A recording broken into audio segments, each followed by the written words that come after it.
Well, what do you know? Hey there, folks. John Duffin here with Duffin Media and Duffin Coaching. I could not be happier to be here today. Couldn't be more damn grateful. I am truly appreciative of everyone making the time today. And look, folks, if you're joining me on Facebook, welcome. If you're joining me on LinkedIn, welcome. If you are joining me on YouTube, double welcome for you. So what's this all about, huh? So why am I disrupting your Tuesday? Well, gee, I don't know. I do know. The fact of the matter is I've created and I've gotten the chance to do what I am calling a communications blitz. Optimizing your communications by leveraging your voice. It's what I get to do, and I'm always happy to share, right? So every day for the next several days, I'm actually thinking of, I called it a 5-day blitz. I'm actually thinking of going all through next week too. That's not a warning. That's an opportunity. So what are we going to do here? Every day at the 12 noon hour, and it won't be an hour, maybe 30 minutes in regards to 3 hacks, tips, techniques to help you better communicate, to get things done, to engage an audience, to engage a client, to improve your results, increase your sales, improve your relationships. That's what this is all about. Nothing more, but it's plenty in regards to why it's so important. And the fact of the matter is, with social media, with sales presentations, with everything in regards to what's in play, it's really important in my eyes to make 100% certain that we are speaking on point, that you are being understood. Your intended message is being understood. Hey, every time I do this, I start with a question. So for me, the question is this. I want to be able to do the following, which is, here's your question. Give it a thought for a moment. The question is this. Ask yourself, have you ever been in a conversation, a presentation, a meeting, an important conversation, something that mattered to you, where you felt like you were speaking really clearly, you felt as if everything was going well, but the reaction, the feedback had nothing to do with that. There was this sense of disconnect. You weren't getting the intended reaction. Has it ever happened to you? Think about it for a second. Well, it certainly happened to me, and I hope it never happens to you, but it's happened to me. Try as we might, you want to accomplish so much. I come from the sales realm. I've broadcast advertising sales for over 25 years. I coach clients. Now I consult clients. I'm not telling you that to impress you. It's simply, by the way, it impresses me. But what I was going to say is why it matters is I've realized over time there are really easy fixes to that. I didn't know that then. When it happened to me in an important meeting and I got a very adverse reaction, I was absolutely horrified. And it stopped all of the momentum, not just for that meeting, but for, I think, all future meetings for the rest of that day. Doubted myself, second-guessed myself. Folks, drop in the comments. I will see a number of these comments, but because we're on multiple platforms, I don't know that I see everyone's comment. If I don't respond to you, I promise you I will respond as soon as this coaching session is over. So drop a note in the comments. Has this ever happened to you? And that's okay, because as I said, if it hasn't, great, but you're not alone. So the whole purpose and point of today is to make certain, Kathy Lee, you're having internet issues. I'm sorry, but I'm glad you're communicating. I appreciate that. But welcome nonetheless, and I hope that gets resolved. So here's the deal. Today, we're going to touch on 3 things, 3 bite-sized tips that hopefully optimize your communications that you can walk away from in a matter of minutes and be in a better place to continue your day. Welcome back, Kat. Continue your day and make certain that you're getting the results that you need. Okay. There's not going to be a ton of slides. You don't have to write it unless you want to take notes. Great. But it's not going to be a heavy material day. But here's where we are, right? So today, we're going to focus on clarity. And you're going to be like, oh my God, everyone wants to talk about clarity. You know why? Because it's still an issue. So one of the things that I want to get at, I'll share my own experiences. And then if you've got anything to share, drop them in comments. But I want to focus on clarity today. Listen, I'm going to promise you, there is so much data available. Where I'm going in terms of what we're coaching, it has very little to do with adding more content. You've got the content. You've got the story. You've got materials, YouTube, Google, your company, your talent around you. You don't need me to tell you what to say. My whole job is to make certain that when you say it, it's credible, believable, and people are engaged. Okay, so that's the whole thing. Hey, here's your first tip. We went a few minutes. I try to get these tips out a little bit faster, but we went a few minutes. Here's your first tip. Here you go, right? Talk to people. Don't talk at people. Okay? Always talk to people. Don't talk at them. What do I mean? I'm going to give you a couple of examples. All right. So here's the deal. My tip. So I call it's focus, not hocus pocus. That's not me as a child, by the way. I wasn't much of a magician. But here's what I would say in regards to the focus part. Let me give you an example of what took place. Allie, I see you and I thank you. The fact of the matter is, here's the first example. I remember I worked for a broadcast company, a digital company, Univision Communications. If anyone is on the line or watching the webinar from Univision, shout out. It was 12 and a half great years. And I loved every bit of it. When we presented to clients, often the presentations were technical. What do I mean? We would be bringing in reams of data, research, qualitative information, numerical, statistical data. Here's the problem. And I'll give you as it related to me. Because you were trying to keep up, because you were trying to navigate sales and manage people, I would be getting the material or prepping the material when I first started at Univision late. Meaning I glance at it and then head to the client meeting and then stand and deliver the presentation. Here's the problem, folks. Tell me if you can relate. You're giving a presentation and you're simply talking at people with your reams of data. We used to do this with our research. Statistic upon statistic upon statistic upon statistic, bludgeon people. I've done that. Here's what happened to me in real life. Major advertising agency in Texas. I won't name their name, but they are big. They have their own building. It's all glass. Beautiful, right? I show up. It's late in the afternoon. I'm coming in. I'm giving the Philadelphia presentation. So I come in, group of people around a big conference room table, but it wasn't that big. So I could see everybody and they could see me, and we're speaking, and I'm noticing one of the people are nodding off. And I don't mean kinda, I mean snoozing in front of me. I am horrified and I'm embarrassed. And then I start to get angry, and then everything goes sideways.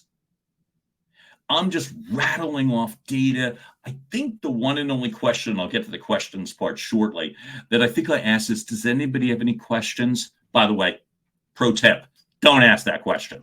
There's way better ones to ask. But rattling off all this, I am literally speaking to the sky. I'm speaking to the Dallas, Texas skyline. I am rattling off stuff, and I'm talking to technically no one, and someone is literally falling asleep, and I don't know what to do. What do? I keep talking. Race through the material so it'll end, run to the car, and point my fingers at the client. Here's a solution, right? Thank God, what I learned. It wasn't the client's fault. It wasn't the client's issue. Tip number 2, it only matters if it matters to them. How do you make it matter to them? Tip number 3, talk to people. Don't talk at people. When I get nervous, I often don't want to focus on an individual. I get that sense of discomfort. Here's what I learned. Here's your magic.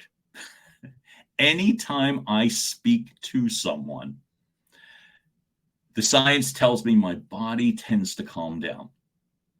So when you are presenting at a meeting with a group, always make certain you're focusing on someone.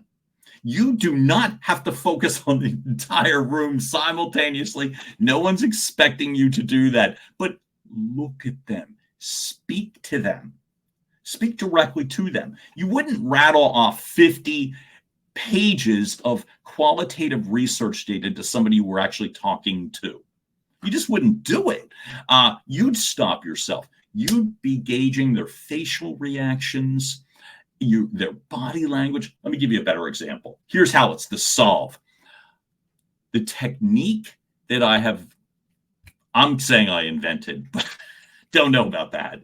But what I will say is called water the plants. So literally, there's 2 ways to do this. Number 1, if there are people at the meeting, in the conversation, I speak to audiences in the audiences. If there are people that you know, focus on them to start. They're going to instantly make you more comfortable. They'll make you feel better. You know them. They're probably going to nod along to you, nod along with you, smile a little bit, let you know that things are okay. So the plants, I'm saying, if you know people, find them and speak directly to them. What that does, it bolsters your confidence. It calms down the physiology and your mind so that now you can start to scan the room and focus on other people. It really, really helps when you are speaking to an individual. Remember, any conversation is exactly that, a conversation. A meeting is a series of small conversations. These are not speeches or State of the Union addresses. You're always talking to somebody. And to me, that's the part that makes it the most important. The focus, it benefits mostly you, so that you can read the room, those disconnects. People don't tend to fall asleep if you're focusing on them. Now, I don't mean stare them down, and I don't mean freak them out, but I mean just have a conversation, right? Hey, I'm looking at the comments right now. Allie Connor, I love this. You have a 2.5-hour Zoom masterclass that you thought you nailed. I'm so sorry you didn't get that feedback. It's hard, especially when you prepare. Everybody's intentions are always great. But the rough part is, as I said, it's the sense of when you communicate and you come back at the end of something, it's really hard. So I'm going to touch on a good way to get clarity on Zoom in a moment. Everything I addressed is typically a live situation. What are the plans? Find the right people. Speak to them first. Hey, if you don't have people at the meeting that you know, this happens, and you were speaking to a collective group of people. That has happened to me a lot. Building business presentations, finding new business, finding different audiences. It does happen. Use the common sense that you have, the gift of intuition, and find the friendly people. They're always so easily known. The ones with the smiles on their faces, the ones that are receptive. Find them and focus on them in the beginning. They will give you the momentum. They will give you the momentum. I was at a conference this past weekend in Columbus, Ohio. Allie Connor was one of those people that was at the conference. Allie and her husband, Steven, literally were there. And I knew within about, when I walked into a room, it was literally the beginning of the registration part, right? I knew within, about a minute. No, that's a lie. I knew in about 10 seconds, these were people that were going to be receptive to me. Big smiles on their faces. I felt it. I warm up and calm down immediately. I headed to that conference alone. Question. Anyone who's on the line right now, I keep saying on the line, that makes me sound 100 years old. Anybody who's on the live stream right now, have you ever gone to a conference before by yourself? Didn't know anybody? It's okay. It is not it's not a mandate, but the fact of the matter is, look, if you get the privilege of doing so, Kathy Lee, thank you for that. Yep, me too. Intuitively, you'll find friendly faces. You'll find friendly dispositions. Thank God Stephen and Allie were there early. There were a couple of other way cool people. Chris and Craig were at that same conference. Right away, I felt better. I could converse and I can focus better. Folks, when you're in business, this is the deal. We're going to go back to the central theme today. What does clarity mean in terms of how you say something? Speak to someone. Don't speak at someone. Always speak to someone. Don't speak at someone. This works regardless of the size of the room, the size of the opportunity, even if it's a pressure-packed big meeting, if it is a high, intense, buttoned-up business meeting, it works. Have a conversation, okay? There you go. I don't want to overstate the obvious there, right?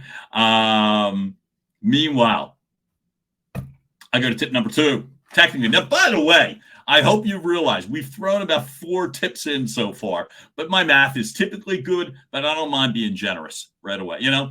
But the fact is, here's what I'm calling technically tip number 2. Tell me a story. Who can identify a meeting, a conversation you've ever had with somebody who's a great storyteller? You've been there and you listen to somebody and you hear the story and you're like, oh my God, that person is amazing. I can give you a ton of examples of the good fortune that I've had that chance to experience it. It absolutely happened this past weekend, or a week ago in Ohio. It was the Lewis Howes Summit of Greatness. If by any chance Lewis Howes is anywhere on this webinar, shout out to you and anyone from the Greatness team. The storytelling was magnificent. Now, you want to sound clear, you want to sound true, you want to sound authentic, you want people to fully understand. You tell them a story that matters to them.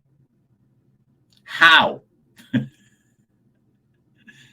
Do your homework. Talk to people.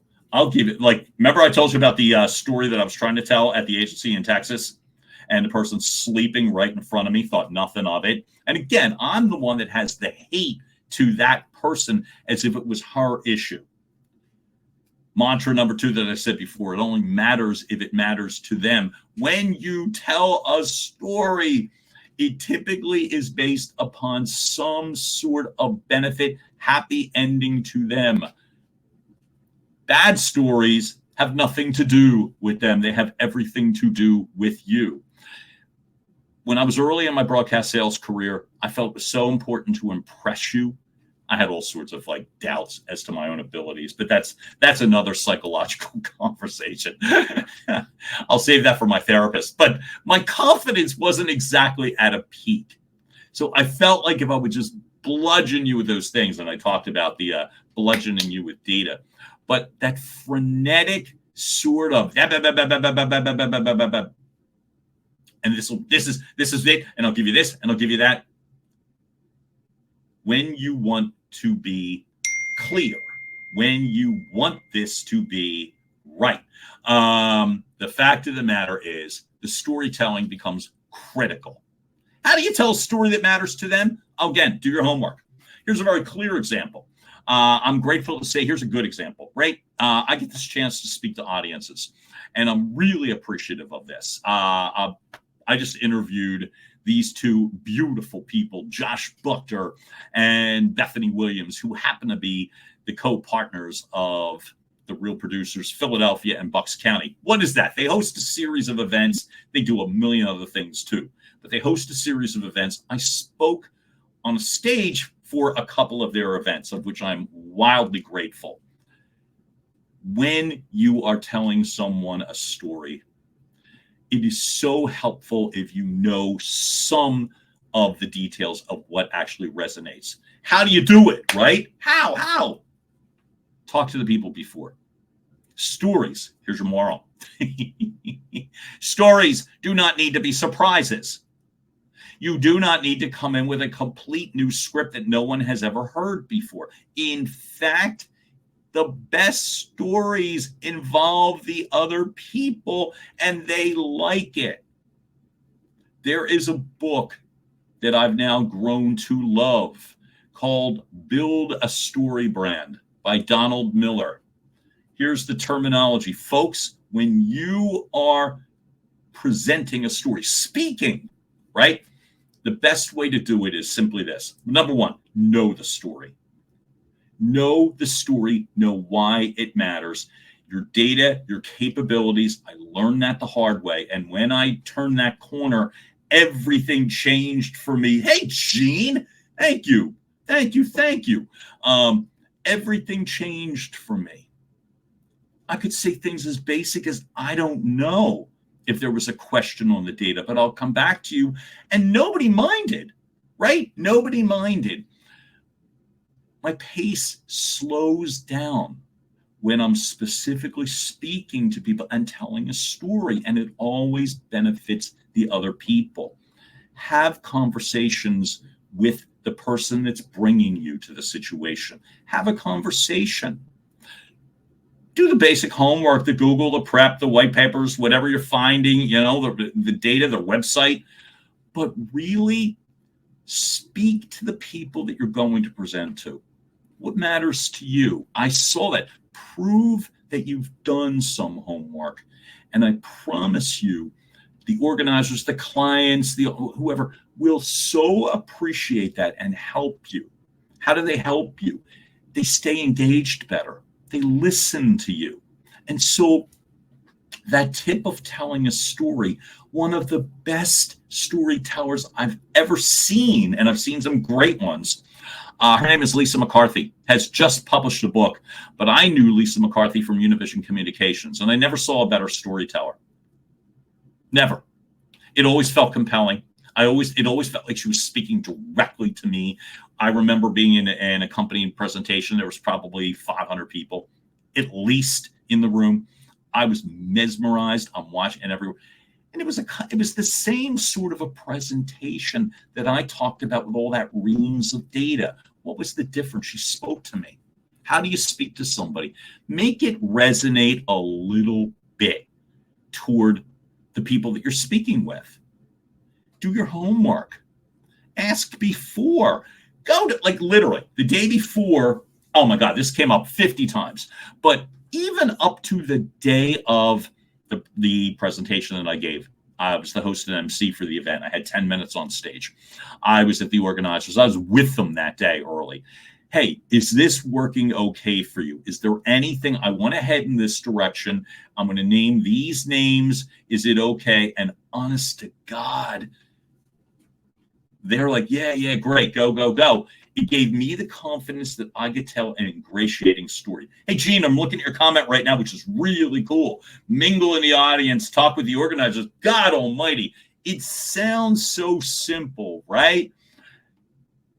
It's simple and one of the most effective things you can do, because you know what really takes the clarity off the equation when you're speaking? When it has nothing to do with them, right? You might be really clear about the data that you're presenting, but if it doesn't matter to them, it's going to ring hollow and false and unclear, right? So the way to make it clear, and really, it's not to slam another bullet point onto your PowerPoint slide. It's simply to make sure that you are being heard, and more importantly, your intended message is being understood. Allie, I'm looking at your comment about Gary Vee. I got you, right? You can repeat the same story, a message over and over and over. You're connecting with different audiences, and you are relating to them without patronizing them. Really, really important. Don't patronize people. Now, I talk about tip number 3, the all-in part, right? 100% all in. Presentations, meetings, whether it is Zoom, whether it is in person, whether it is on the phone, whatever. The fact is, what is all in? You want to be clear. You want to sound clear. You want to be taken seriously. Conversations are dialogues, right? And so are these presentations. They're dialogues. Remember I said earlier, put a bookmark in the part about, does anybody have any questions? I'm sorry for laughing, but when anybody asks that in the midst of a lot of data, I find that so off-putting. Why? It requires no effort on that person's part. It dumps the burden on the listener, the audience, the client. Do you have any questions? And about what? Secondly, you're assuming they care. So I don't have questions on something that doesn't matter to me. And if I'm not finding you credible, believable, engaging, I'm not going to waste my breath, right? I know it sounds cynical and jaded there, but I mean, hell, that's just a thought. So how do you go all in? Again, it's not your data. It's not your bullet points. It's the ability to understand and position yourself as if you really do understand. One of the things in the course that I've created and when I'm coaching clients, I talk about, I call it the game day physiology, right? And it's so easy to get in a relaxed, confident physical state. Pull your shoulders back a little bit, even better, pull them up a little bit, right? Expand your chest a little bit. It allows the airflow to go through your lungs, your vocal cords, your vocal folds. What does it do? It makes you sound more confident and at ease. How do you get more confident and at ease? Let your physicality work for you. Then you have a better chance of being a little more all in as you're speaking. Somebody asks a question, you don't know the answer. So what? All right. It's one of those things where it's like, big deal.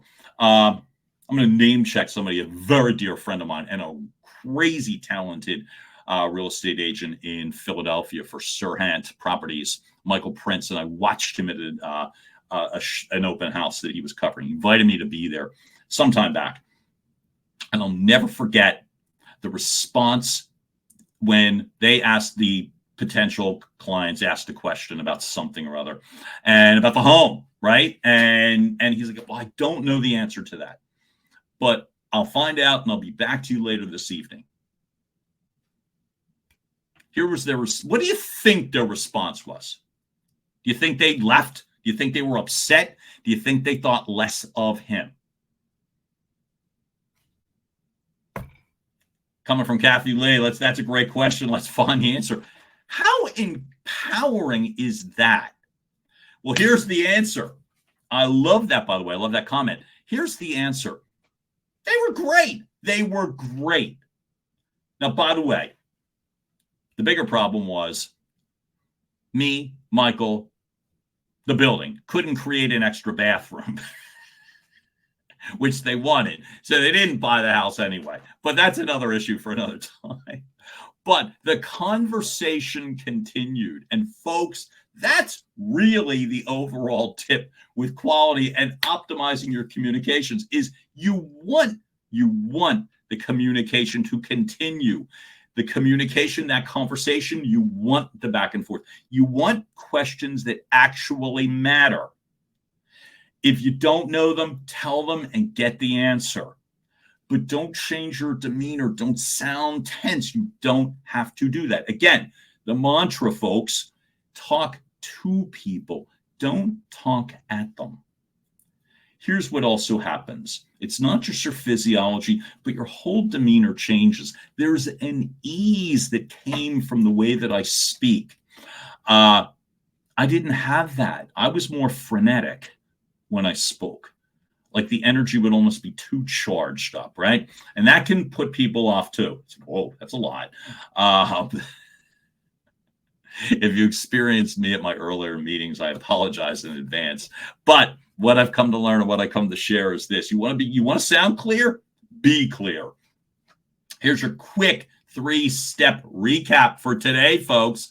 Like I said, I'm wildly grateful that we got to do this. I promised I would make these a half hour, and I feel pretty damn confident that we're going to make it go. Real quick reminders, the clarity.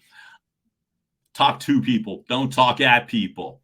That sense of focus. Water the plants. Find the people that will help you in the beginning. Talk to them in the beginning to build your confidence, right?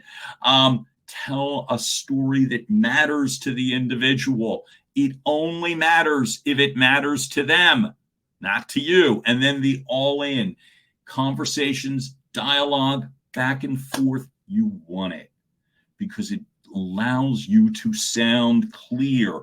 Control is a tough word, but if you want to be in control of a conversation, be in control of yourself. Don't worry about controlling them. Control yourself first. So there you go, man. Hey, Gene, thank you for the kind words.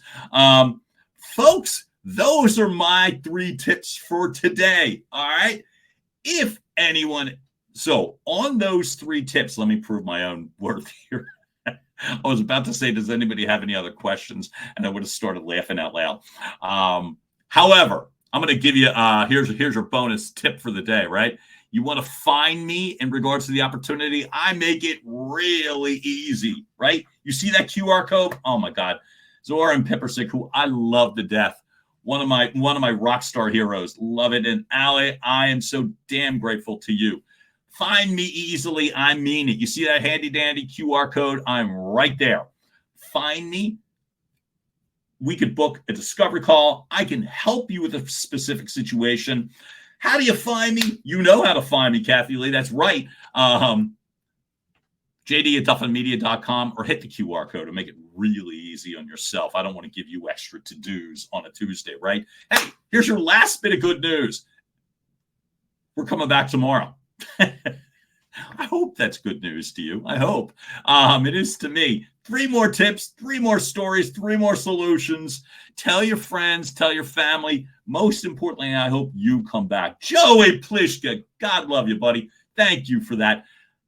I thank you all from the bottom of my heart. I want you to get back and enjoy your day. If you're on the East Coast in Philadelphia, you got a killer, beautiful day. Go get it and go have some fun. Thank you, Gene. Folks, have a fantastic day. You know where to find me, and I will see you tomorrow. Be well. Talk soon, all. Bye-bye. See you.